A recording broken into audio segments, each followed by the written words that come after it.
All right. I did it. I fixed the internet. That old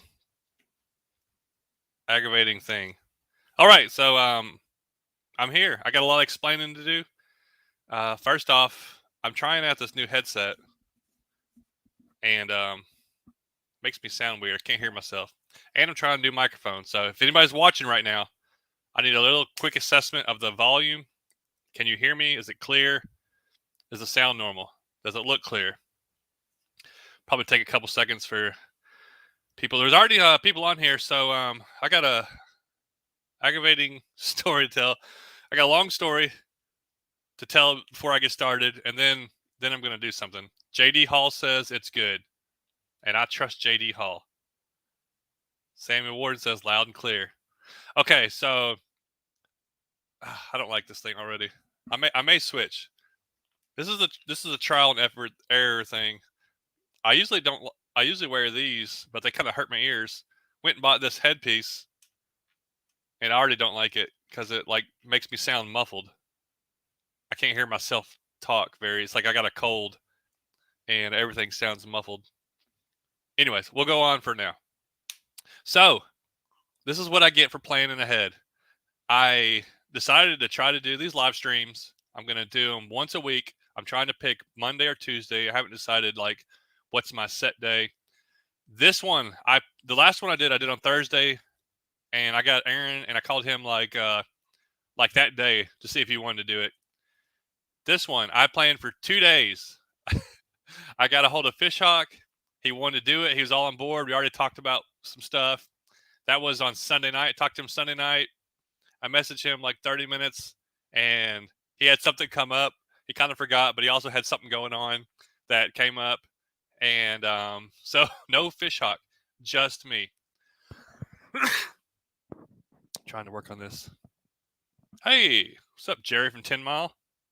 I was not too far from there. I was in Dayton today. Anyways, so what I'm going to do, since I want to try to be consistent doing live streams once a week on this channel here, is something I want to do. All the questions that I have written out that I'm trying to get like a set kind of questions. If you've watched any of the other ones, I've ended all the videos with the same question, and I kind of asked the same of the guys the same stuff. And a lot of guys I'm going to talk to are other YouTubers that are fishermen. There's a guy I'm thinking about asking that's like a truck guy. There's a couple. I got a lot of people. I got a lot of people that I could talk to. That I can, that can bring in here. Mostly fishing people. Mostly fishing. Mostly YouTubers, and mostly guys that I know from fishing with. We might try to get some other people in there, but anyhow. What I'm going to do is I'm going to take any questions. It's a great day. Ask me any questions. The same questions that I was going to ask the Fishhawk, which I still will whenever he comes on. He apologized for not showing up or not being able to come, and he'll come at a later date. I'm going to ask those same questions to myself. I'm going to interview myself today, and I'm going to give a rundown of like same kind of thing I would do. I'm going to ask them to myself, maybe kind of talk a little bit about myself, who I am, how I got to where I'm at, what are my goals, things like that. Sorry about the internet problem. I set this thing up. I got up and set this thing up at like 10 or 11 o'clock, like turned it on, programmed it to work or to, set up that saying I'm going to go live at 8, went and fished, did some stuff. Terrible fishing anyways. Got back, have everything ready to go. Thought it was all ready, but I guess it being on, the internet connection was having trouble, so I had to go reset my internet to come back on here. That's the trouble of trying to do stuff. Try to do things, try to plan things out. That's when they mess up.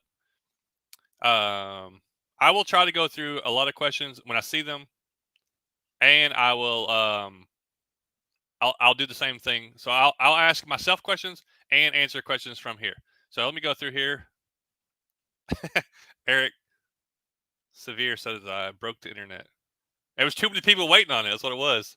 All y'all waiting on the video. Hopefully there's not people watching or going to the other link. I did like 2 different links to kind of get it on there. Let's see here. It does make you sound kind of congested. Maybe it's because I'm... Stop drinking Mountain Dew. I can't do that. I'll take the cough over the instead and keep the Mountain Dew. Keep the cough and the Mountain Dew. I don't know. I think as I've gotten older, I have this cough that, like, it won't go away. You kind of went through the winter, last few winters, I'd get it. Now it's like, so it may just be like an allergies thing or just like a, I don't know what it is, something going on. All right. Let me answer this question here. It says, Fishing with Grace. It says, what's your PB? Depends on what you're talking about. I got a lot of different, what species of fish? Biggest catfish was 27 pounds.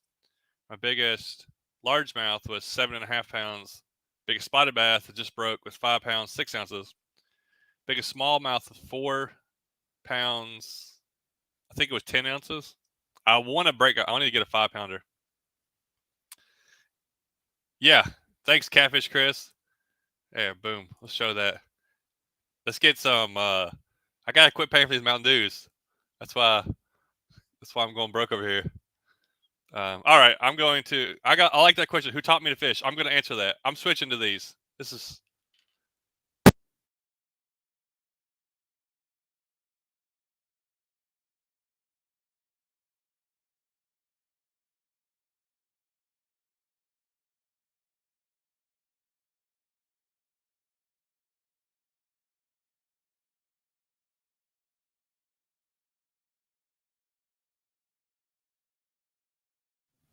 All right, how can you hear? How's the audio now? I have no idea which one it's going through. I'm just using y'all as a practice. Like, I come here to practice live streams and test it out on anybody that wants to sit around and watch. Well, I don't really need to wear this because I'm not talking to anybody. So let's try this. I don't know. Anywho, hopefully it sounds good. Is the audio? Let's see. Anyways, I'm just gonna go. Audio sounds clear. Okay, well, we're going with that. Somebody asked, who taught me to fish? Okay, so this is how I'm gonna start. How I would start. And I had a question about holidays. I was gonna say, hey, Mr. Fishhawk, how was your holiday yesterday? And yesterday was, what was yesterday? It was yesterday? Labor Day. So yesterday was Labor Day, and I asked myself, how was my Labor Day? Well, and how are holidays? So as for what I do, I don't even realize holidays are holidays. It doesn't mean anything to me. I do whatever I want to do on any day. So I have no schedule. I have no, this or that. Like, I wouldn't even know what day of the week is if it wasn't for like church on Sundays. That I'm like, oh, it's Sunday again. Okay, how about that? Every other day is just like any day of the week. So, what's up? Thanks, Matt. Oh yeah. Hey, hit me up whenever you come over there. We got to try to do something again. Oh man, I might be gone that week. Nope, I'll be here. Yeah, hit me up, Matt, when you come through. So holidays are weird because, like, yeah, people. Whenever I go and get my haircut or go somewhere and be like, "What do you got planned for this holiday or for this weekend?" I'm like, "Oh, same thing I do every holiday weekend. Whatever I want to do. Probably do some fishing." I went out fishing today. I didn't fish yesterday. I thought I didn't fish yesterday. I figured a lot of people were out, and it's kind of stormy. I went to a place today that I thought was going to be awesome, and the rain kind of messed up some of the water, and it ended up being kind of. I only caught a few fish. It was really weird, so I don't know what happened. I want to go back to it though. It could be really good. So I am Creek Fishing Adventures, and this is my second channel, More Creek Fishing Adventures. And I have I was going to go over some stats for the other YouTubers. So I have 123,000 subscribers on my main channel, and we're over 2,700. Let's see here. I'll look real quick just to see what it says. And we're at 2,784 subscribers. And what's funny is, like, I have it'll show 100, it shows I got 123,000 subscribers, but a lot of those subscribers, over the years, it kind of fade away. Like, I have channels that I used to watch, and then over the years that kind of fade away. So a lot of the times subscribers doesn't really mean a lot, but it does put your video out there possible to a lot of people.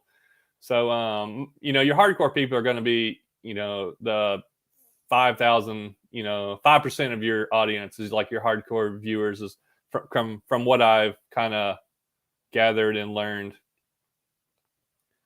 I don't even know where Crosby, Tennessee is, but anybody, I don't know where that's at. So I've been full-time for over 3 years. This is all I do for YouTube. I'm going to start coaching basketball in about a month and a half. That will take up my evenings for the most part. I still have time to go fish, and I did it last year. So I fished last year, but I'll be over a basketball team that's right down the road from me. It's at my church, which is like 5 minutes away. So that's all nice. It's a real small school that they have at the church. So I'm going to start doing that. And, I enjoy that. It kind of I have to like turn my mind to start thinking basketball, but I'm not like there yet. I still got time. I still got another trip that I want to do. At least one more trip, maybe a couple more trips. But once basketball gets here, I get locked in, and I'll still try to do something during the Christmas break, like go to Florida, like I've done the last 3 or 4 years. Also, I got jury duty. Yeah, how about that? So I've had to go to jury duty before. So I have to call tomorrow night. I wrote it on my calendar. I have to call tomorrow night to see if I have to go to jury duty on Thursday. So it's 1 day a week, basically from now till middle of December. So it's not bad. And they say when you call, you might have to go, you might not have to go. So that's what's going on. Hopefully that won't mess with too much stuff. I've talked to several other YouTubers recently, which I talked to a lot of YouTubers now that after I've been on the internet for more than 6 years. I don't even remember now. So I've gotten to meet a lot of people, got to kind of know people and kind of get to know guys by by first name and by phone number and stuff like that, where I've contacted a lot of people. And I've talked to several. We're trying to get a few trips planned and like little kayak trips and stuff like that coming up. So this is the question I try to ask everybody, and I plan to is, so I just told you who I am. I'm John, and what I do. Now, how did I get started? And then how did I get started fishing? And then how did that translate into YouTube?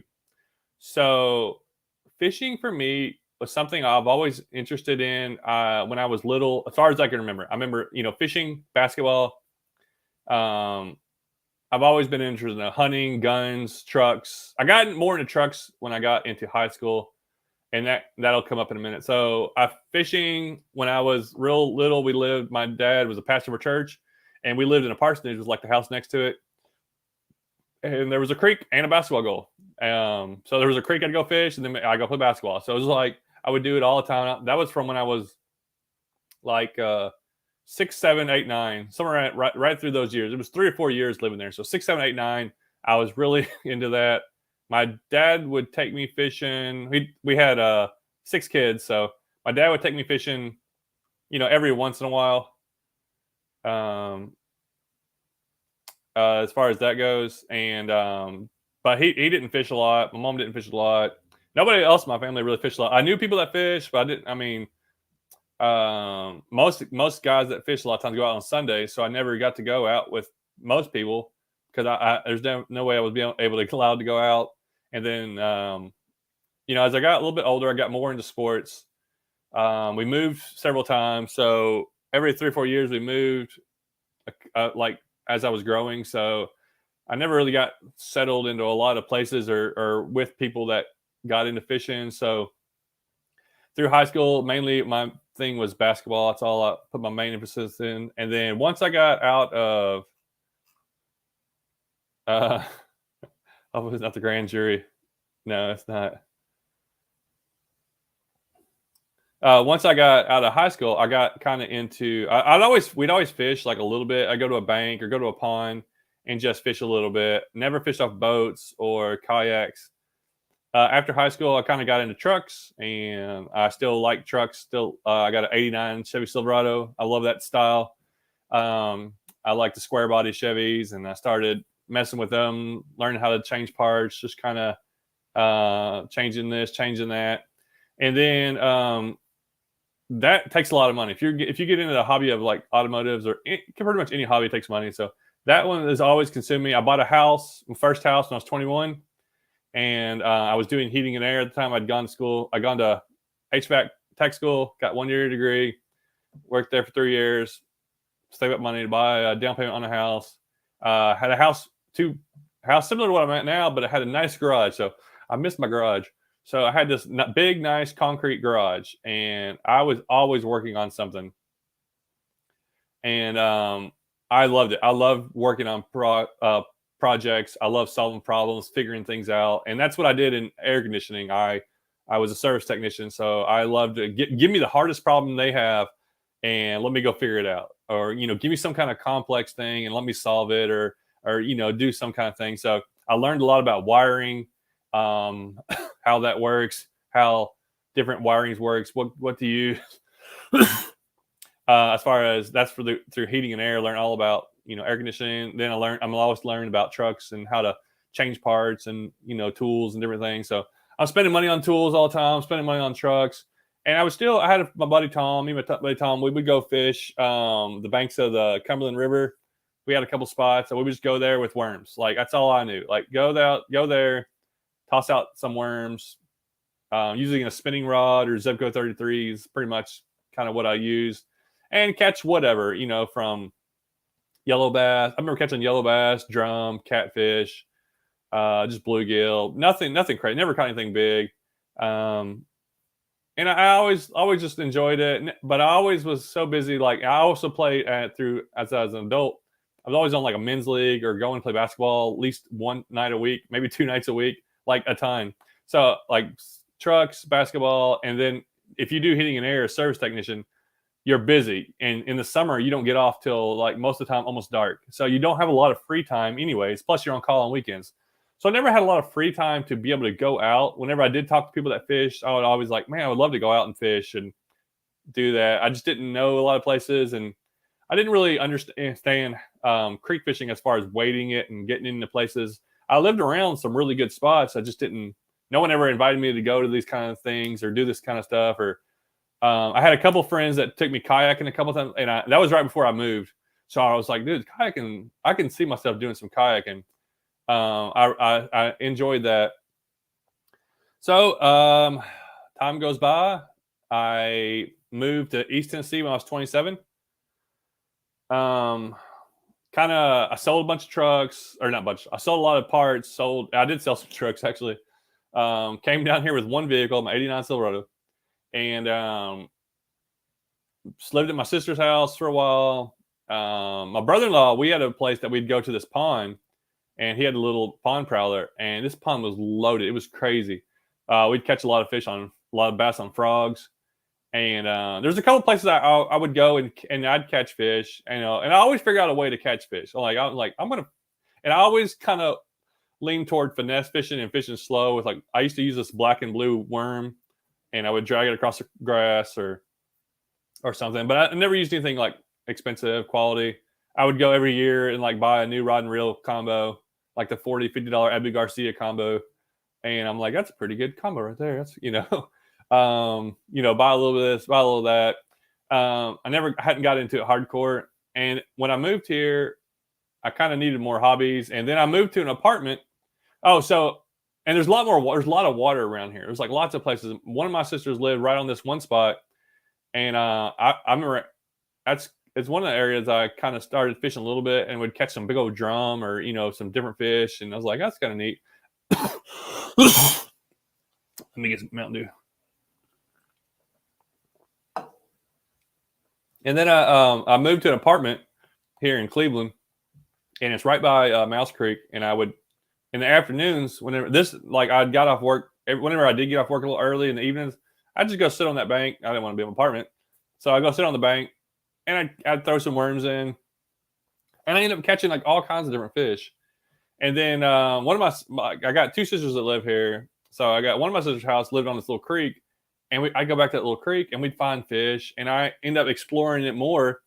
And then I had a friend, Jay, that I worked with, that he knows more about like creek fishing, and he had a creek on his property, and he also took me some places up in the mountains where I was like, this is really cool. I could get into like exploring more, and I kind of just started exploring more and more, and that was, it kind of brought back stuff from when I was real little, living by that creek. I always was really interested in what was in there, and it was everything. It wasn't just the fish; it was snakes, the tadpoles, the frogs, turtles, all the different types of fish, not just one. So I never really bass fished, and like never had a mind for bass fishing in lakes until like probably 2 years ago, really. So I start catching fish, start exploring. I come across videos on YouTube where people are making YouTube videos. And this is right. This is I'm right at 30, I think. Yeah. So I'm 36 now. So I'm like right at 30. And at this point in my life, I was like, I don't know. I kind of want to try something different. I'm just looking for another hobby, just wanting to do something. And I'm like, why don't I make creek fishing videos? I don't see another YouTuber that makes creek fishing videos the way I want to see them.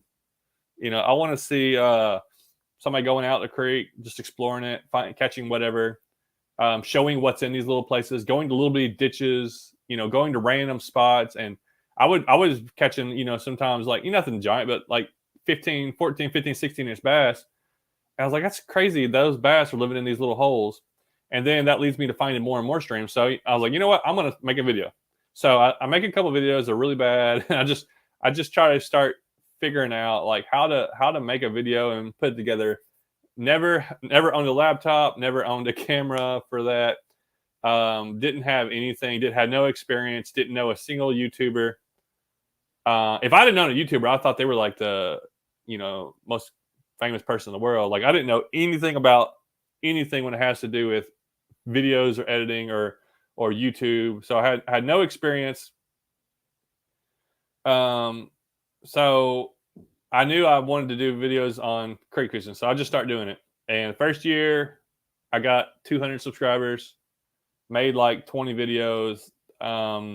Second year, I think I made maybe 30 to 40 videos, and then like those, I didn't even like make videos during the winter. I didn't even think about making videos in the winter. I just thought in the winter nobody fished. But like my third year, I realized like people do fish in the winter. You can catch some fish in the winter. I was like, oh, this is new to me. Third year, I started making videos like more serious, and I hit 1,000 subscribers. Like two and a half years in, I hit 1,000. And around this time, I started to think, I was like, you know what? I'm learning a lot more about YouTube. I'm learning people making a living off of it. I'm like, this could be something really cool.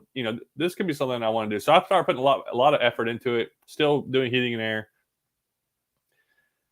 I forget what happens now. So it's like 3 years in, I go from like 4,000 subscribers to 20,000 subscribers in like 3 months. I just have this big jump. I decide I'm going to quit my job. I worked there. Another I gave them like a month notice or something like that I ended in September. So this will be coming up on my 4-year anniversary. So which is pretty crazy. I think 2000.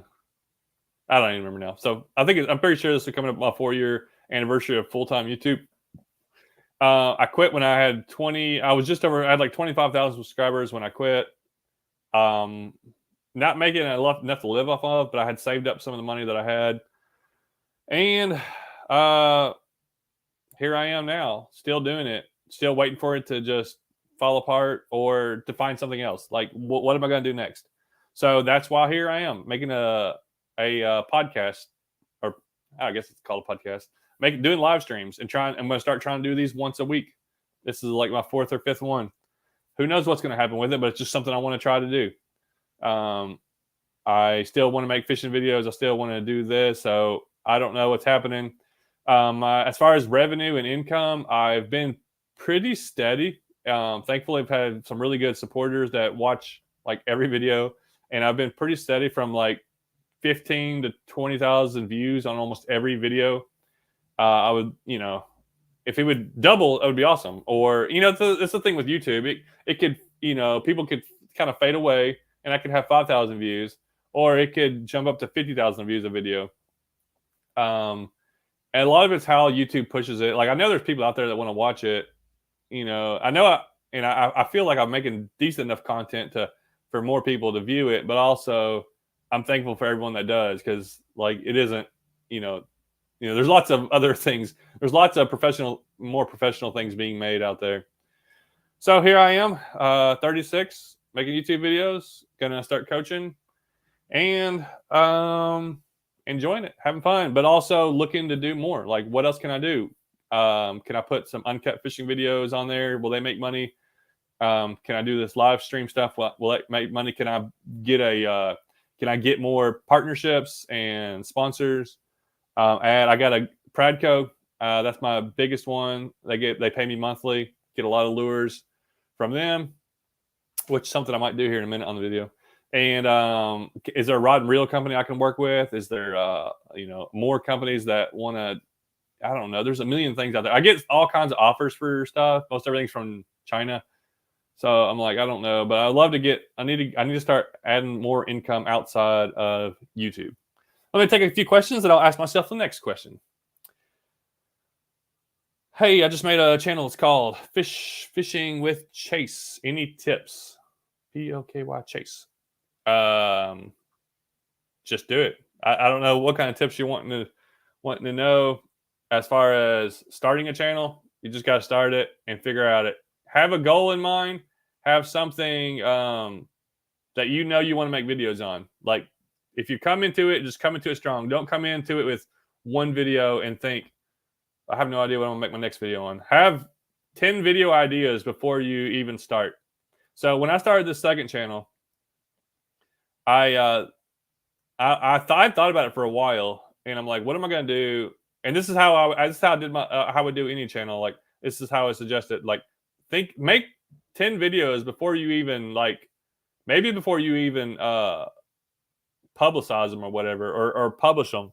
But like, just put a bunch of content on there, and then that way when people come view it, they don't see, oh, there's one video. Oh, okay, well, you'll probably never do nothing. Oh, he's got 2 videos. Oh, he's got 3 videos. Have them when you want people to come to your channel. You want them to come to see something. Hey, there's 15 videos on here. Whoa, I like a couple of them. I'll subscribe.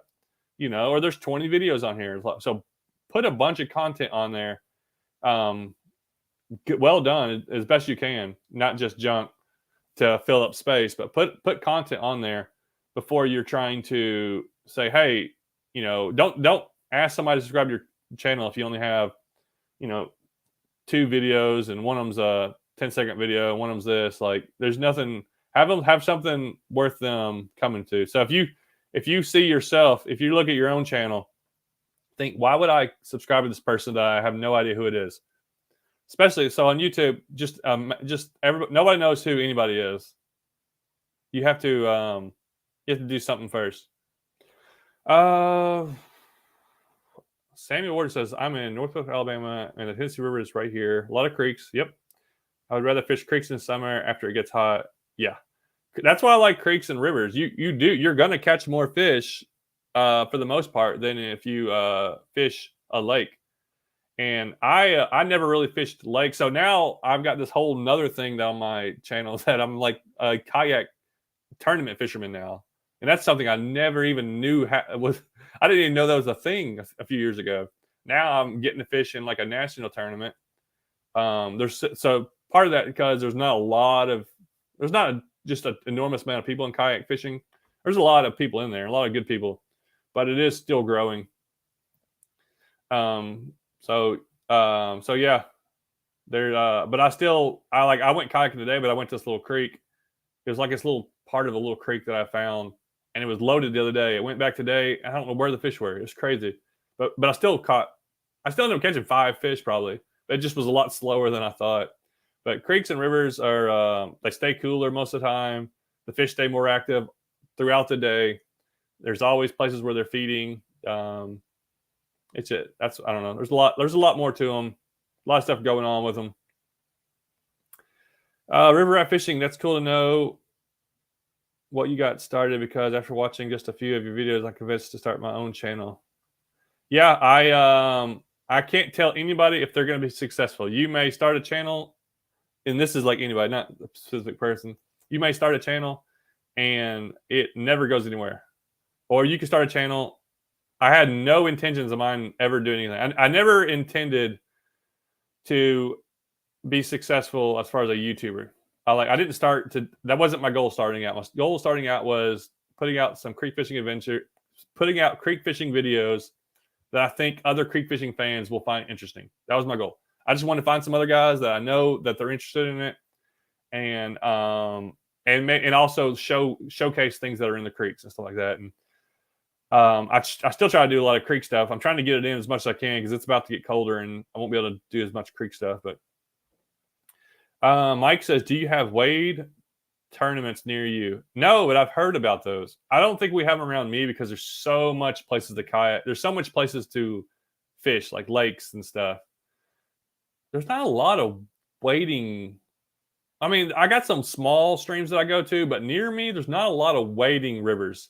The rivers around me come out of the mountains, and you can wade a few of them, but most of the time, they're either controlled by dams or they're coming out of the mountains, and they're like whitewater as far as rivers. Or they, I can't think of a lot of places of like rivers or streams where I can wade and that are close to me. But I can think of a million that you can kayak, and we got so many lakes around here. I think wading tournaments is definitely like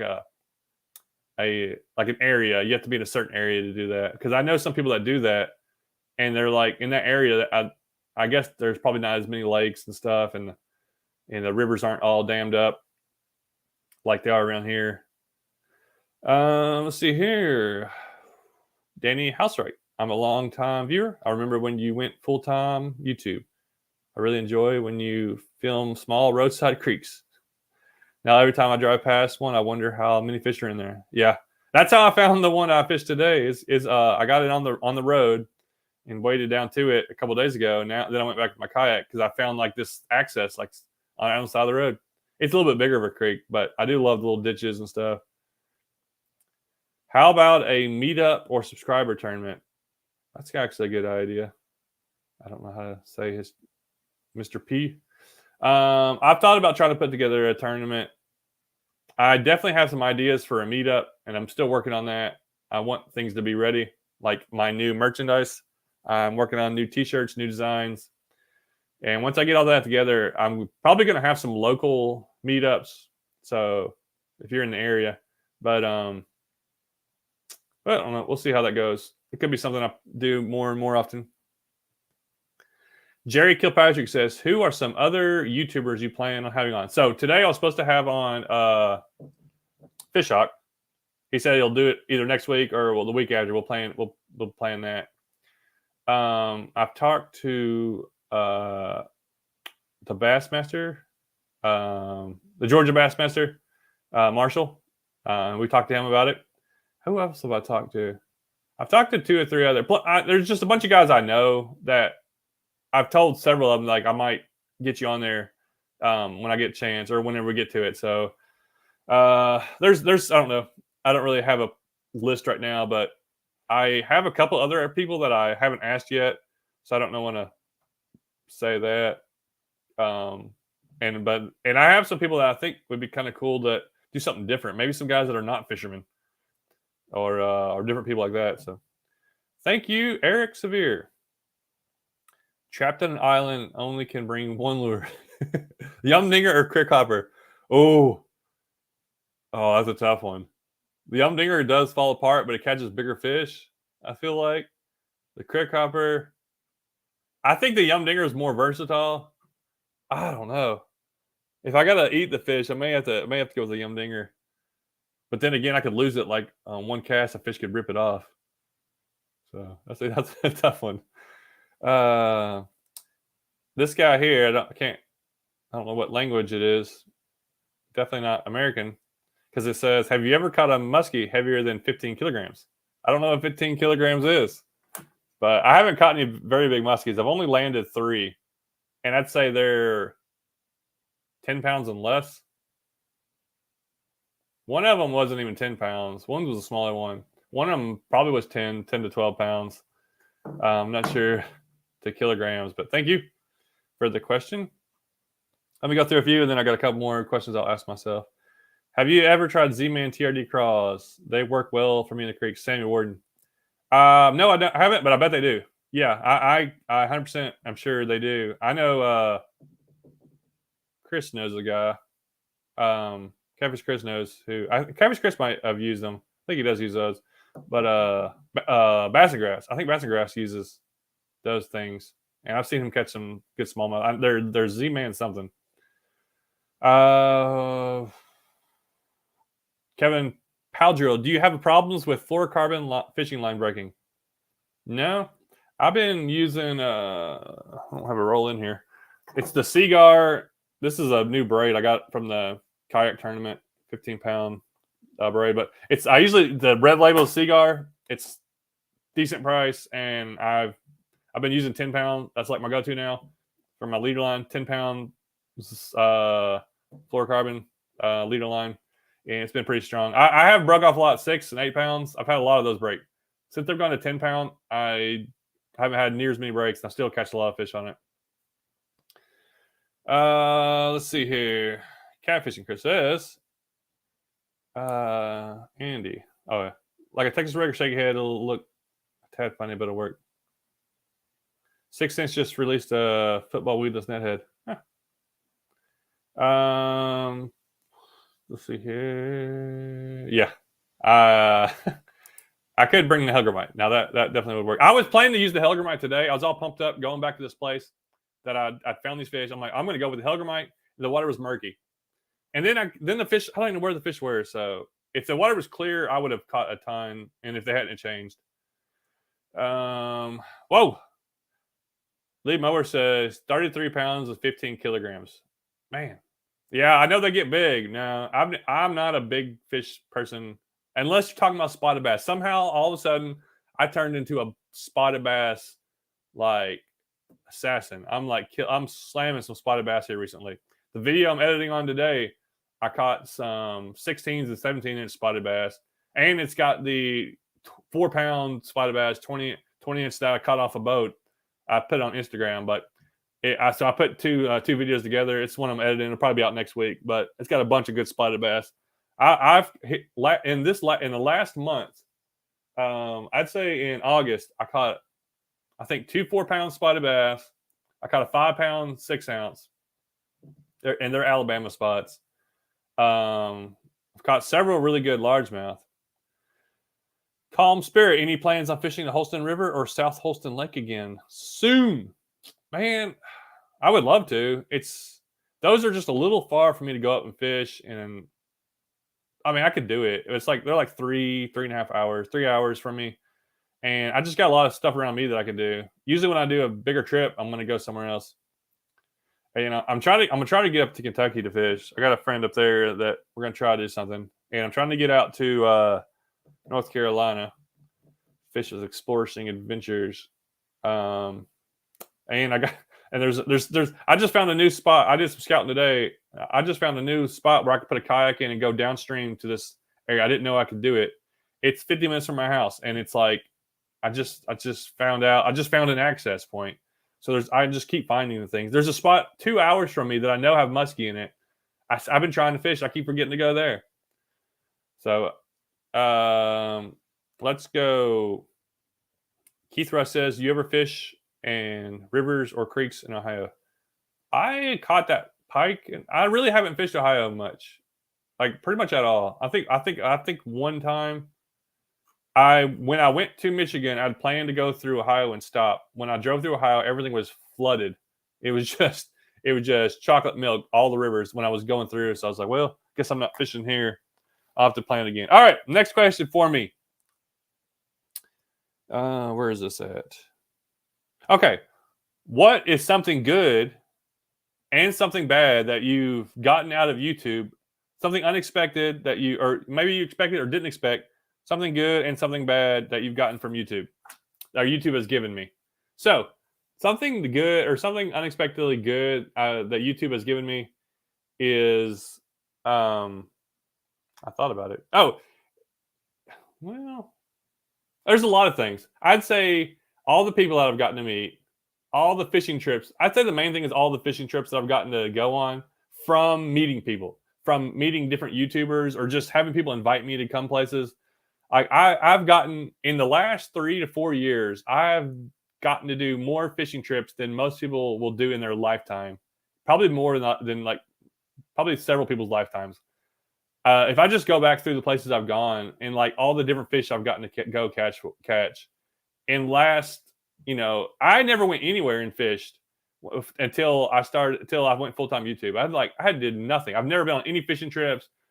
That's not something like we did as a family or did anything. I never caught any big fish. I never there's so many things. Like I didn't fish a lot, and now, like I said earlier, now I'm getting to fish in a national kayak tournament in a few months. I fished in a couple of Tennessee state tournaments. I'm going to do a video on here at the end of the year talking about my my wins and losses in kayak tournaments, and I'm like all the places I've gotten, how much money have I spent, how much money have I earned, or not earned, but won in prizes. Because I've actually I just in I made like $900 in the last 2 weekends. 400, I think it was like 500 for one tournament and 400 something for one tournament. So that's pretty cool. That's really cool. So but anyways, all the places I've gotten to go, I and there's so many places I want to go that I can't. Like I got to go down to Texas and fish with Derek, the Bass Factory. We got to go fish in a this little creek that goes through the hill country. And I never like, I don't know anything about Texas, but I just think, flat and, blah, blah, blah, muddy. Dude, this is one of the most beautiful streams I've ever been to. It goes right through the hill country. I didn't even know what the hill country was. Like you hear these things or you watch Western shows and you see stuff, but it's kind of hilly, higher level elevation. And these streams go through the rocks. And they kind of go under the rocks and they pop back up and go through. And it was so beautiful. Caught Guadalupe bass, and I caught like a 5-pound largemouth in like this small stream. I got to go fish out on the coast in North Carolina. I got to go catch I had someone invite me out to catch what was it? Albuquerque? No. Albie. I can't remember what it was. It's just like tuna type fish off this island out in North Carolina. And we saw we'd see them busting on bait fish, and it was insane. I saw something out there off the island. I still don't know what it was. Biggest fish thing I ever saw in my life. It was the size of a horse. I look over and see something, and I still don't know what it is to this day. I'm like, what was that? I've gotten to go to Michigan, fish with Online Outdoorsman. I've gotten to go to the Everglades a few times, just by myself. I've gotten to get into kayaks beside gators, catching fish. There's so many trips that I've gotten to do. Yeah, Lee Mower says albacore. Yeah, tuna. No, it was bonita. Our false albacore. I don't know. They're all the same to me. They're just fish out there. But that's the things that I've gotten that I've could have never dreamed how fun it is to go adventure. I've gotten to drive through places. Some of the coolest ones were driving. Whenever I went to Oklahoma, I stopped at some ditches in Missouri and just caught crappie and spotted bass out of this ditch. And there's just farms everywhere. I got to catch some ditch fish in Oklahoma. I got to fish at Arnson Homestead on their place. So I got meet people and fishing places is really cool. Some of the negative things or the bad things about, not bad, or I guess not positive things from YouTube is I didn't realize how much work it takes to keep up a lot of videos. It takes nonstop editing and fishing. If you want to put out 3 videos, I'm trying to do 3 videos a week, because they're not if they've got more views. If my videos got 50,000 views, like every one of them, I wouldn't have to stress so much. I don't think. I mean, I might, just because I'm like, okay, well, let me keep this going, but I want to keep putting out enough videos to keep making enough money, because every video grabs more viewers, grabs new subscribers, and makes money. And each video can make $100 or make $1,000. You just don't know how a video is going to go. I guess the comments aren't horrible. You get comments and people aggravate you. Everybody gets aggravated. If you go to your job and somebody criticizes you every day, you're going to get aggravated. So there's always going to be criticism, which I don't mind. I like it. It actually helps me, but you have to deal with certain people making some kind of comments or getting on there. You have to deal with internet networking like today. It's giving me all kinds of trouble just to get this going. All the different fees, all the cameras that break, GoPros that go in the water. Just bought this $50, and first time I tried it, I hate it. All those kind of things, like you just spend money on stuff that you just because you want to make good videos and you want to improve, but it can be a hassle. So a lot of work, a lot of effort. All right, next question. Let's see here. Hold on, I'm getting a message. Somebody's messaging me watching the tournament video. Oh yeah, the net. If you watch my tournament video from the state tournament, I put this net over my head, and I didn't realize I don't even know how you're supposed to wear this thing. It had this like weird shape to it, but man, it saved the day. There were so many gnats back there. You ever been like swarmed by gnats and mosquitoes, and they just get in your eyes and everywhere, and you can't fish because you're just constantly doing this. I bought that net just in case I had to go there. I put the net on, and I felt relaxed. My face was relaxed. I wasn't squinting the whole time. Let me answer a question off here. Then I'll answer I got another question for myself. Hey, do you put a keel guard on the bottom of your 106 PDL? I drug mine in the rocks. Friday was wondering if I should add something else. I haven't done anything to any of my kayaks. I'm not sure. I think the keel guard is at like the very back, like at the very bottom of the very back. I think on the old towns you can replace it. Actually, I looked at it on my 120 and it is like scraped gone. I probably need to replace that. I need to find out where to order that at. But I haven't done anything to either one of my kayaks. And if you followed me and my Old Town 120, like I have put that thing everywhere, and I've drug it across everything you can think of. And I keep waiting for it to pop a hole. I just want to like do everything I can to that thing till it finally gets a hole, and I want to see where it breaks because I've used that way more than the average person. And so Old Town did send me those. So both my Old Town kayaks I got for free, and that's a positive. I never thought. I got 2 free kayaks, like $2,500 kayaks, and and the part of that is like advertising for them. So they sent it to me to use. I think they got their money back on advertising. I've gotten in a lot of videos and talked a lot about it, and I love them. They're really comfortable.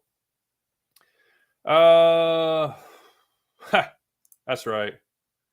There he is, the winner of the upcoming national kayak. If I was to win like a national kayak tournament, that I would like get famous for something. Like people that would watch that would have no idea who I am as far as like a YouTuber. These are like guys that are like, most of these guys are like bass fishermen guys, and I think that's why like some of the guys they kind of laugh when I do good in tournaments, and I do too because I am not a bass fisherman. Like, have no background. Everything I've learned is from doing it and just going out there, watching videos and stuff.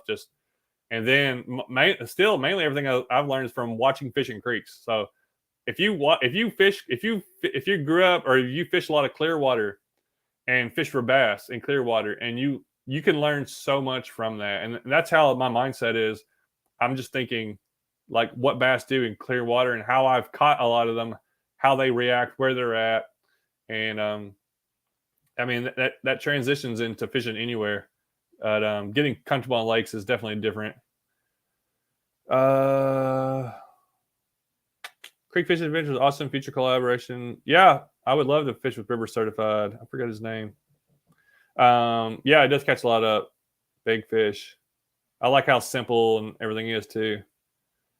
What is the tackle bag you use when wading? Well, right now I got just a cheap wading bag from Walmart, so nothing crazy there. All right, next question for myself. And if you're watching now, I was supposed to have a YouTuber Fish Hawk on, and we had to reschedule last second. And then as I was trying to get the live stream started, the internet wasn't working, so I had to like go reset the whole internet in the whole world. And then so now I'm just asking myself questions that I would normally ask another person when I'm like doing a live stream with them. So I'm asking these questions to myself. Where are we at next? Okay. What is your most... Oh, no. Before we do that one, where do you see yourself going with YouTube and your fishing career? All right. So where do I see myself? Most of the time when people ask this question, they ask, or maybe like if you've gone to a job and somebody's asked you, where do you see yourself in 5 years? Well, and YouTube, 5 years in YouTube world is like 20 years in real world. Like YouTube stuff happens fast. Like it's just it's just boom. Like you know how social media stuff works. These vines, they come and go. You know, when's TikTok going to go away? When's Instagram going to fade away? Facebook almost went under, then they have to change to keep going. You know, they're trying to do, keep up with the time. So you're always changing. So YouTube and internet stuff is definitely like just runs at a different pace. Like in 5 years, do I see myself still making YouTube videos? I mean, I guess. I don't know. I don't know what else I want to do. I want to do more outside YouTube as far as revenue. I want to have my own rod design. Like I want a rod that's like some company wants to make. That's my rod, like my design, the way I want it, my name on it, and I want to make money off that rod. I would love to work with some rod. I would work with rod and reel companies. I want to work with a rod and reel company that wants to actually like do stuff and not just like, hey, we'll give you one rod to do one video on. It's not worth that to me. I want to work with a bigger company or a company that wants to like go all in and be like, hey, all right, here's 20 rods and here's some money. What do you want? How do you want to do this? What do you want to use? Because everything I put out here after getting to YouTube, whenever I show stuff, if I find something I like, I'm going to use it a lot. Just ask Hellgrammite or Yumdinger. If I find something I like, I'm going to use it, and people are going to know about it, and I'm going to recommend it. But you can't do that working with these little companies that want to give you, here, try this one rod out right here. Like, I mean, how many rods I've gone through just me buying them. I've bought $100, $120, $130 rods, try them for a little while, and I'm like, I don't like this rod that much. It takes a while. So if you're going to work with a company, or this is just my little pitch here, if you plan to work with a company, or a company wants to work with you, or you're trying to find somebody to work with, and they have a product they're trying to promote, like you have to try several of them. Like think of an NBA guy in his tennis shoes. Like, I don't think he's like the tennis shoe company's like, hey, we'll give you a pair of tennis shoes if you wear them in a game. They're like, we'll make you 30 pairs of tennis shoes and you pick which one you want and you can wear that one in the game. And we'll pay you, so many $1 million. So to really promote stuff, really get stuff out there, it takes a lot of trial and error and just testing things out. And then boom, all of a sudden you're going to come across something that fits the way you do. And for me, there's different rods that I want to use. There's different reels I want to use, different line. But I got to try them out. I got to test them out. So hopefully that will come. I wouldn't mind having my own like store, either online store, or maybe like I have this idea of like having my own little tackle department in either Bass Pro, probably not that, but say a little mom and pop like country store. They have a little like fishing section. How they, these little stores have fishing. I want to have creek fishing adventure section and just have like 20 lures that are like my picks, and I maybe earn a little bit of money, but I'm also promoting them, or like, hey, I can do a promotion from their store. Hey, you come to this store in this area, and guess what? You got my lures in here. If you come through here, pick up a couple lures. You got some Hellgrammites on the wall, or this over here, and plus I got a couple extra things. I think it kind of be cool to have that little brand, like a little Creek Fishing Adventures brand, like store thing. If I could do it in big stores, I would think that'd be really cool. I'd love to get that in there, like a creek area. There's a lot of bass areas and a lot of catfish areas and trout areas. I'm like, here's a creek area for this and that. So let's see here. Let me get anything else I got going on in the future. Start doing more live streams, or try to do this once a week. See what happens with these. Get more sponsors for videos. Fly fishing, I don't know. I should. That's the thing. I have fly fishing stuff. I got 3 rods over there, 3 different rods. I got a bunch of lures. I got lines. I got a whole box of fly stuff. But it just hasn't. I'm like, maybe one day it'll click and I'll start doing it. But I don't know. I haven't really got it into it yet. Let's see. Any questions? All right, get your questions in quick because I'm about to go to my last 2. It's 9:10. What, Mr. Creek Fishing Adventures, is your most memorable catch? Well, let me see here. My most memorable catch. I've had this question to ask to people. I haven't asked anybody yet. This was a new one. And I still don't know for sure what it is. Like, I don't know what my most memorable catch. I caught a muskie on a Hellgrammite. First muskie I ever landed in the dark. It's kind of crazy. I haven't I remember catching my biggest catfish with Catfishing Chris. Me and him had it that day that he caught a 40-pounder that day. Like, that day was a crazy day. It was just like the right time, right place. And I caught like a 27, a 23, a 20, and it was like in like a couple 10s. It was crazy. It was like all off the bank. So that was pretty cool. That was really memorable. Winning my first kayak tournament last year was pretty cool. I just showed up at this place, and it was fishing was on fire. I caught my fish in like first 2 hours. I've won 2 this year. Both of them are, pretty cool. But that first one was like, I didn't even know what I was doing. The first kayak tournament I ever did, that was really interesting because I caught I was in my old blue kayak. It was a horrible day. It was cold, windy. I caught a fish. It was like a 17 or 18-inch fish. 2 minutes. I think it was a minute or 2 minutes before I was supposed to be fishing. So lines in were at 7. I got out on the water like 6:50, start fishing. Didn't even think about it. I catch a fish, take a picture, let it go. And then I started thinking, wait a minute, what time was it when I caught that fish? And it was right before lines in. There's got to be more memorable catches. There's got to be catches that I'm like, wow, that was. I'm sure there are. Catching that big striper with Reed Angling with his setup. I was using his bait caster and glide bait. That was pretty crazy. I don't know if I've had I got one. Probably the fish that's on my thumbnail for my main creek fishing adventures. Not whatever it's called. Not thumbnail. Whatever it is. Like, I caught that fish in a little bitty creek on a creek chub. Like when I first started doing YouTube, because it was a stream that had caught some good fish out before. It was like a 2.5-pound largemouth in this tiny little creek. I was throwing a creek chub on like 4-pound line on a little ultralight rod. I flick it up under this tree, and this bass, I didn't even know, he comes out of under this brush, and just comes up, eats my creek chub, and takes off. And that's the picture in my little avatar on my main channel. That was really cool. Hold on, somebody said something here.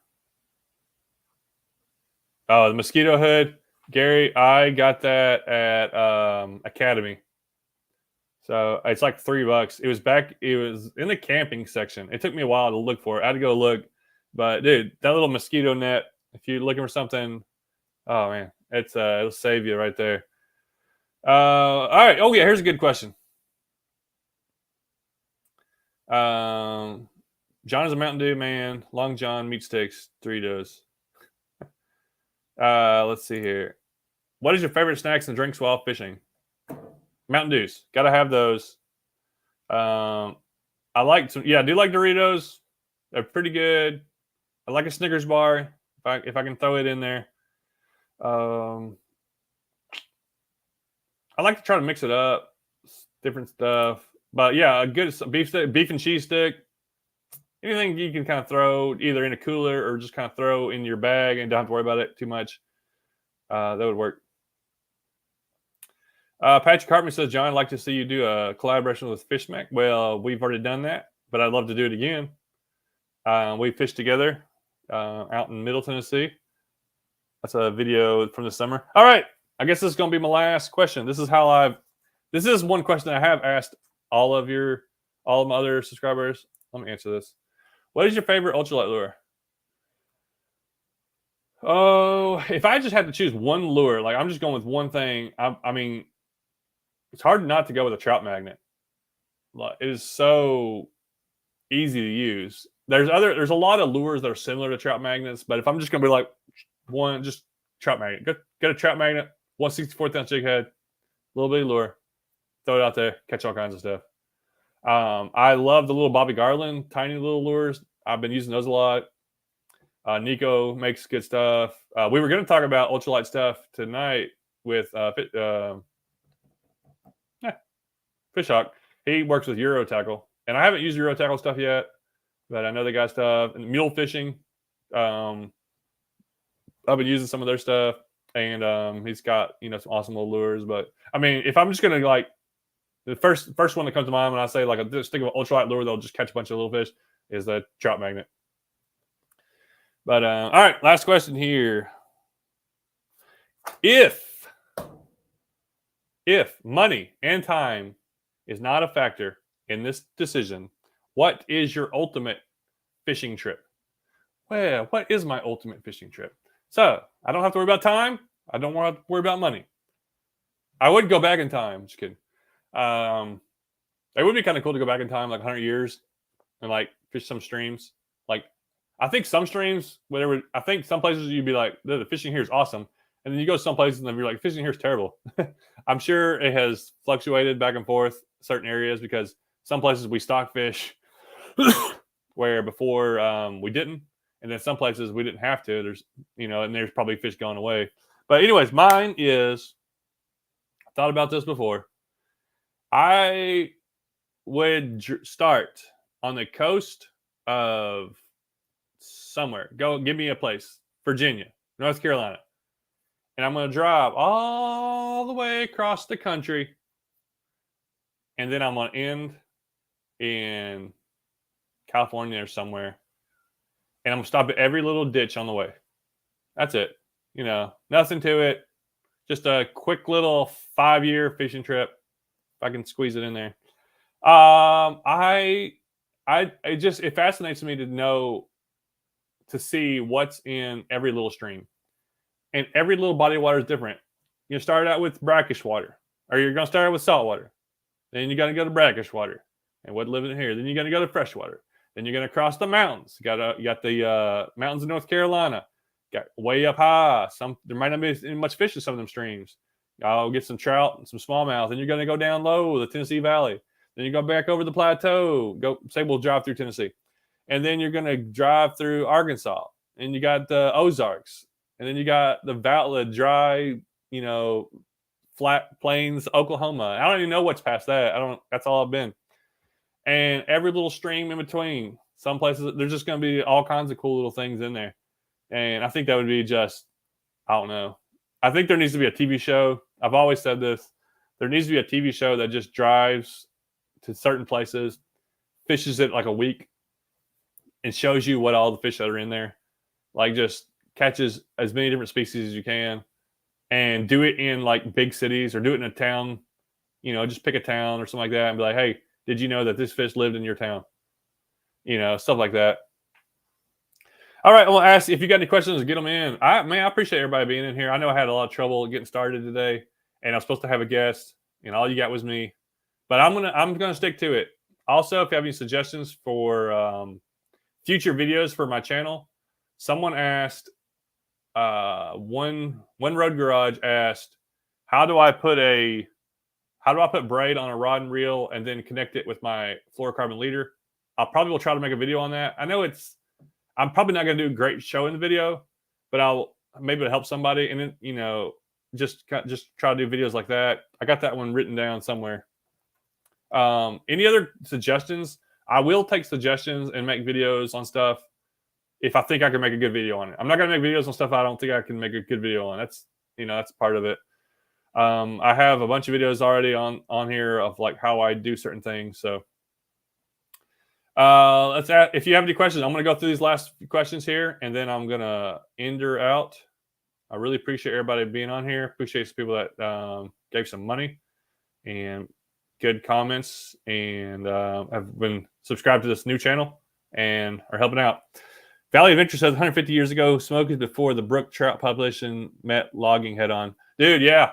So what was brook trout like back 150 years ago before we brought, like, I don't know when brown trout and rainbow trout were brought in, maybe 150 years ago, but like brook trout, which are not even trout, I mean, technically they're something else, char or something. I don't know what they're, but so what were they like?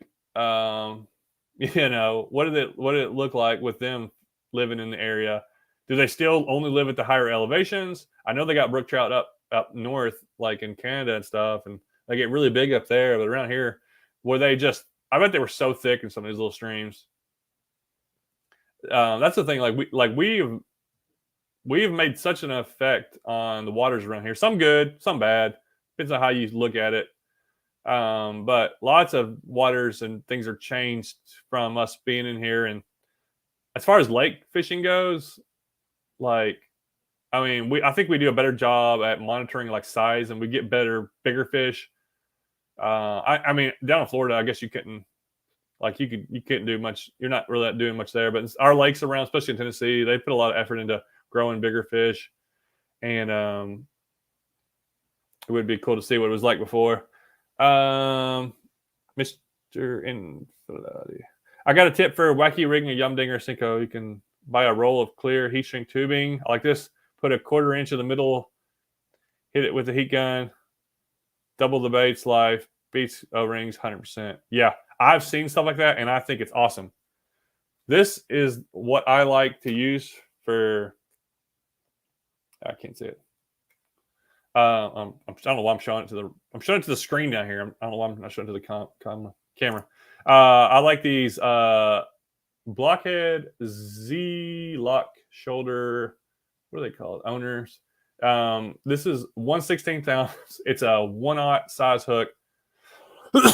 I've caught. This is what I catch everything on pretty much for when I use the yum dinger.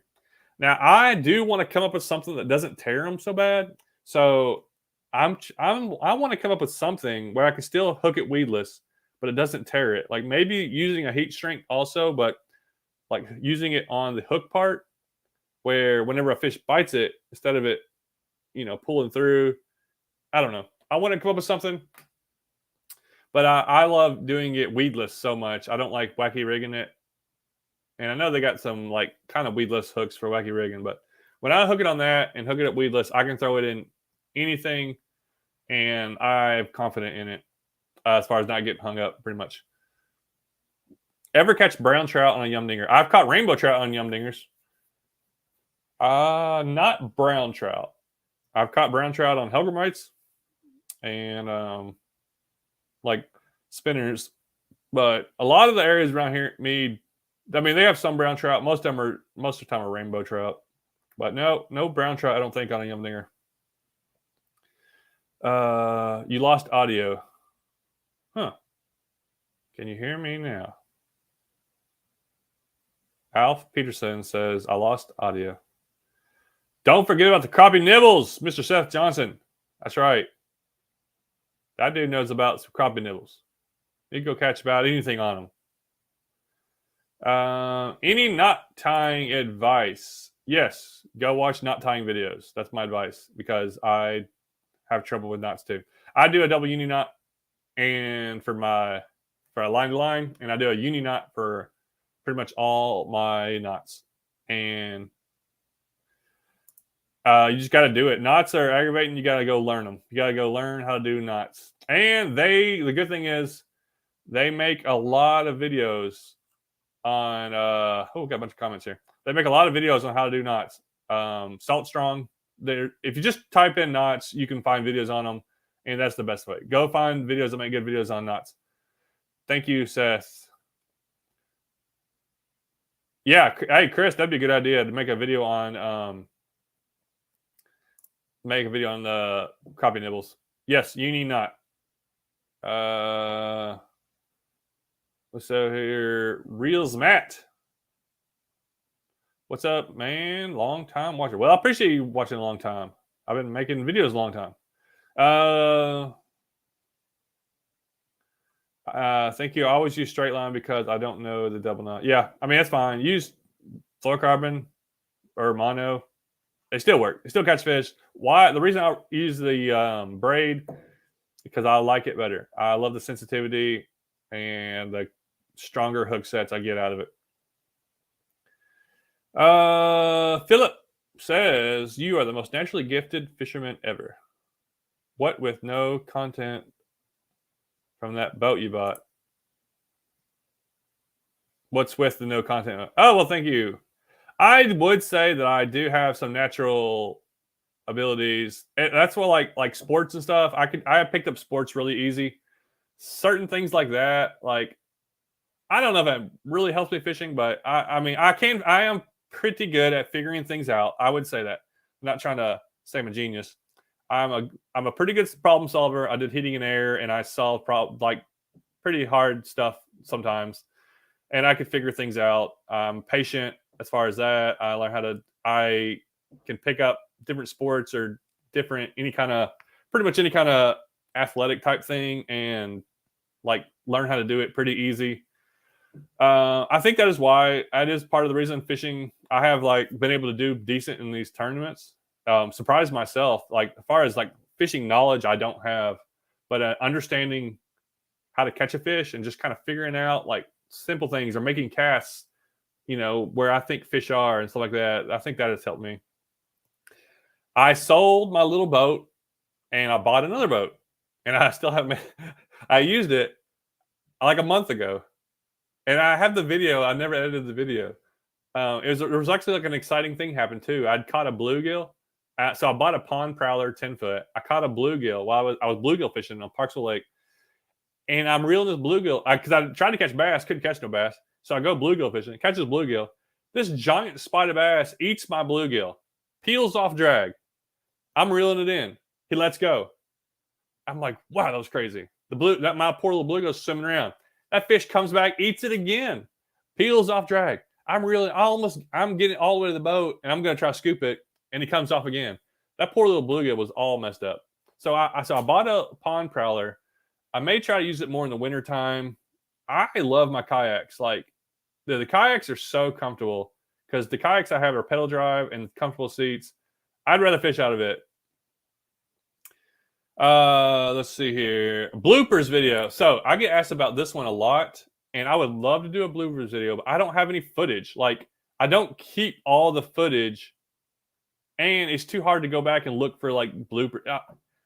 It would take a lot of effort. Like I don't keep a lot of the stuff. I don't have a lot of video footage of stuff like that. So I try to throw like falls and things that happen in there, but it's not like I'm slipping and falling on my back every other day. I don't have a ton of stuff, I would love to help people out. I wish I had more bloopers. Sorry, I don't.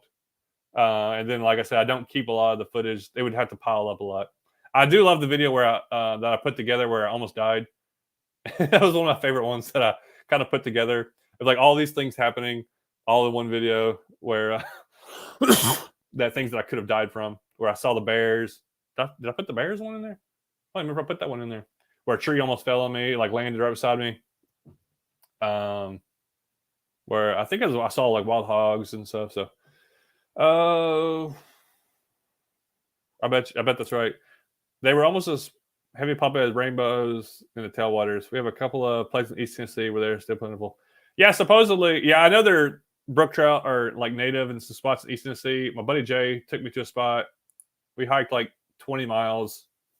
Didn't catch a fish. So I don't believe they're there. I don't think they're there. Now, I don't go for trout a lot. I don't know why.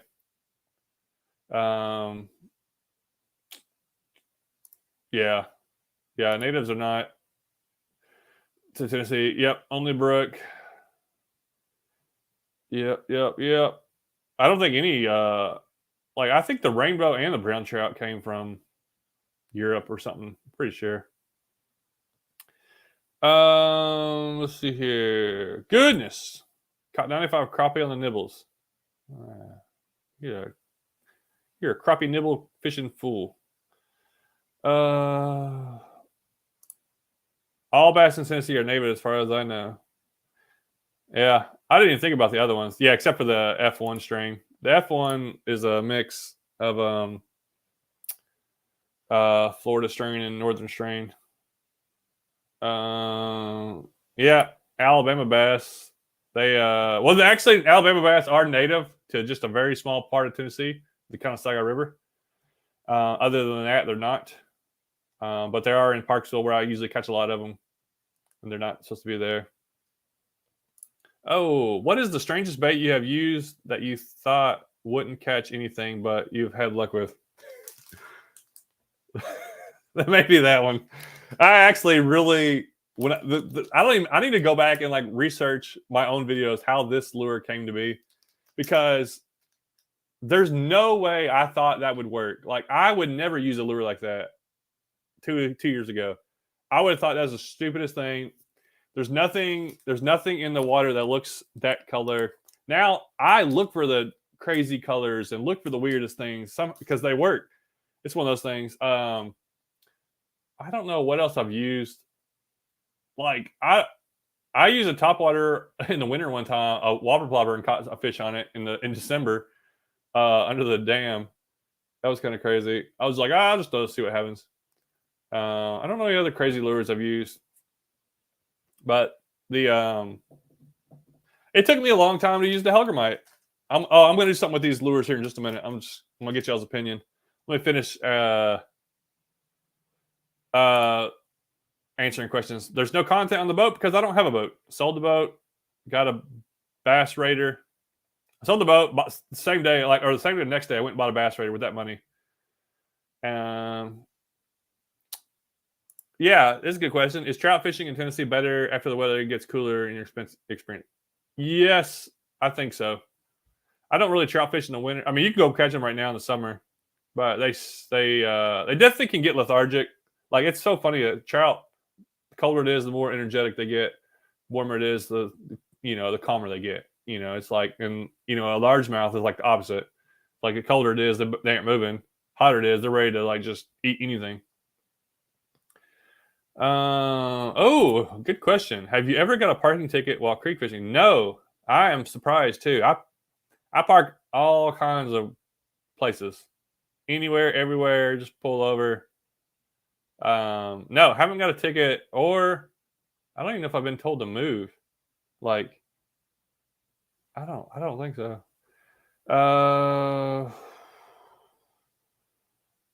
The one with the pickup. Oh, there was a video where there was a truck in the creek, like it ran off the road in the creek. That was pretty crazy. Here you go. Here's a little more info. What time do you start fishing every day since you hate getting up early? I don't want to lie. I won't make myself sound bad. Say like tonight, it's 9:30 right now where I'm at. I'll probably be up to 12:30. I'll probably like finish editing a video. And then after I get done like editing, I'll go watch a TV show. I'm on Monk right now. I already finished Psych for the 4th time. So I'm back starting over on Monk. I don't know. I like some of these shows. I just like to watch something simple. I don't know. Like, if I get to bed before 12:30, it'd be crazy. And then I sleep till like 9:30, 10. So today I left the house like 10:30. And I don't know. So I'll have to start getting up a little bit earlier when winter gets, and when I start coaching basketball, because the days get shorter. And then I need to get out and get to fishing so I can have some content, because I got to come back. Usually practice is at like 4:00, so I kind of got to get back for practice. I'll answer this part of that question goes with this question. You ever get burned on the fishing? Now it's a full-time job. So part of it is I don't want to burn myself out, like getting up earlier, pushing myself to like get out there and fish. I want it to come natural, where I want to be like, hey, I want to do this. So yesterday I didn't fish at all. I went and scouted out a place in the afternoon. I don't even know what I did. I think I had a headache part of the day, but like I didn't really do much at all. Today I had a plan to go fish. I went and fished this stream for like 3 hours. Kind of disappointed. Went and scouted out more places. I stopped at like 4 different bridges, and then got back here. Kind of got ready for the live stream. Tomorrow, I don't have any plans. Like I don't have a lot of plans. I try to plan things out as far as like bigger trips. I always get excited about going fishing with other people or having a big trip or like having something that's like really cool. It rained a lot recently, so some of the places are messed up. So I don't know. I usually hardly ever get out really early unless only time I get out early is if I have a tournament or I'm meeting somebody. And then those I'm kind of excited about, but those can burn you out, like fishing 8 hours a day. So after my 2-day kayak tournament, I don't think I fished for like 3 days. Like I'm kind of exhausted and just I got a bunch of editing to do and just stuff like that. So I do worry a little bit about getting burned out. At the same time, today I found like 3 new places I want to go, and I'm like, oh man, I want to find a guy that wants to go kayak with me down the sketchy little, put in under the sketchy bridge, go down the sketchy little creek. Have no idea what we're gonna find. That's the kind of things I get excited about. Oh, here we go. Just finished Psych 2. Yeah, I love Psych's one of my favorite like TV show. But pretty much, I only fish on days ending in Y. That's how I stay sane. Ever had a close call with your truck? No, but I think about it. So this place I parked today. So I went to this place. It's in Chattanooga, but it's not like in town. It's kind of outside. But there is a guy living in a tent, like right where pretty close to where I parked, and I saw him the other day. But I mean, he's seen all right. So things like that. But anything can happen. Here we go. Do you play pickup basketball at the? No, I don't play any pickup basketball like now. I'll start coaching at the school, which is like I said, a real small school. There's a few ball players that are there. Most of them, it's smaller the pool, less the real ball players are going to be. I went to a small school. I was always like the best guy on my team, and like most of the time, almost every game we played, I was the best player. So it's a little different for me. I just didn't. I would have loved to play a bigger place. But like I said, like I was talking about earlier, basketball came real easy to me, and it's something I enjoy because I feel like I could control it. Like that's where I'm really enjoying these kayak tournaments. And when I played in high school, even after high school, I played in some like pretty good men's league, like against college players and stuff like that. I was never worried. I was confident. I know it was like, I'm going to do what I'm going to do. I'm in shape. I'm going to block shots. I'm going to rebound. I'm going to score on people, and I'm going to do what I'm going to do. Like I'm going to win this game. Now that I've gotten older, whenever I go play like pickup games or like I played in the league, was it last year? Dude, I was getting nervous before games. Like I was like, man, because I can't do what I used to be able to do. I'm not in the shape. I can't even dunk right now. Like I could always dunk super easy. I could always, out jump people. I feel like I could outdo them because I could get to do what I want to do. And as I've gotten older, I'm not staying in shape. But fishing and the competitive side of fishing, whereas maybe it's not the most exciting thing. Like the second day of my tournament the other week, I caught 6 fish in 8 hours of fishing. It was a tough day, but the excitement part and the competition part was like, I can do this with anybody. Like I can fish. You can fish forever, at a high level, or as good as you can be, I guess. But you can always keep getting better. In fishing, you can always learn and get better and learn new things. I'm working on bait casters. I practiced today when I was fishing. I was flipping it. I can't do working on my backhand. I'm not very good at my backhand. I was working on backhand with a spinnerbait. I'm flipping it over here. I was like, oh, I was hitting that spot where I wanted to go. Flipping it over here. Working on different lures, working on different stuff. So John Patterson, sorry, if you just now tuned in, I had trouble with my live stream. I was there was a lot of trouble. There was a lot of stuff happened with it. So didn't go as planned, and it was only me talking the whole time, so you didn't miss an interview with anybody. And it was on through a different site. It wasn't the main one I was on. So, here's a good question. Any college try to recruit you? Well, technically yes, but it's like tiny little Christian college that has like 1,000 students.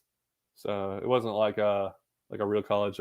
I honestly I would have gotten a lot better if I'd have went to college. But also, if I'd have went to college, I probably would have dropped out because I can't stand like I don't like I hate studying. I know everybody says that, but I guess I would say I just wouldn't do it. I wouldn't study. I passed like high school easy. I'm good. I'm smart. Got like really good grades. If I could pay attention, if I'm just watching, if I'm watching and pay attention, I'm not going to go home and read. I'm not going to go home and study. So I wouldn't have done very well in college. And I didn't want to go into debt. Like I looked at, or I thought about going to college to try to play basketball. I think it would have been fun. But once you get into college, sports, like it's a lot more time consuming and it's like you got to be all into it. Like I think I would have enjoyed it but I just, like I said, I went to a smaller high school, never played against tough people that much, didn't really know how well I would fit in, didn't know if I would be good or not. And I kind of just had other plans. And one of my goals was to buy a house as quick as I could. And I ended up buying a house when I was 21. I moved out of my dad's house into my own house. So I was 21. I just turned 29. I tried to buy it when I was 20. And like the house that I tried to buy went through. It didn't go through. And then I found another house because I went to tech school, got a degree, got right into work. And that was the way I was. That was the way I was supposed to go. So it ended up doing that right. I always look back and wonder what if, but everybody can do that. I don't know if I'd be at now, where I'm at now, if I'd have went to college. What if I'd have went to college and had debt and then changed a whole bunch of things? Or who knows? Yeah, you never know. You can always look back and wonder, but I know that I'm at where I'm supposed to be right now. The Lord's got me here doing YouTubing. And now that I'm doing YouTube, I'm able to coach. I would never be able to coach this team before, right down the road at my church if I hadn't been doing YouTube because I never would have been able to get off in time. Okay, I gotta go. Oh, did you say HVAC or an electrician? I was a service technician for an HVAC company for 9 years in Clarksville, 5 years in Cleveland. So I had 13. Was that 13? 14. Can't add. 14 years of doing service. I would do some installation, did a lot of installations for myself. But if you're an HVAC technician, you basically are an electrician because you do a lot of the same stuff. But you have a lot more. You have to learn how to understand and solve refrigeration and circuit boards and diagnose different things. Okay, well, I appreciate everybody being on here. We got a really good turnout. Next week, I'm not sure. Hopefully, I'll have somebody on here that won't be able to fall apart. But if not, we're gonna power through. And I do have some guys that would do live stream. I just don't want to do the same people over and over again. I want to try to do something different every week. And I kind of wanted to do one where I kind of answered all the questions that I want to ask people. I want to answer them myself. So this is it. I have to go back and redo the title and everything. And yeah, I'm gonna try to do it. So I wouldn't mind a few suggestions if Mondays or Tuesdays are better. I'm gonna try to do Tuesdays. I know there's other live streams out there and other fishing live streams, but there's too many now. It's like I can't avoid everybody's. I don't want to overlap somebody else's, but there's too many other ones out there, and everybody's got their own little. Well, some of them are bass fishing, some are catfishing, some are just fishing. This one is I don't know what we are. Mainly creek fishing, but I will talk bass fishing, and I like talking YouTube. I like just talking about stuff like that. YouTubing is kind of interesting. So I plan to have a lot of YouTubers, and I want to ask them how they're doing, or how they got to where they're at. And I think that's just really interesting to me. And I hope other people like doing it, finding it interesting also. I appreciate all the comments, and hopefully I got to everybody's and answered things. Sorry about the delay, but this is going to end it out. I'm going to work on my headset. $50 down the drain. Yeah, I didn't like that one. Anyways, thanks for watching. I'm gonna end it right now.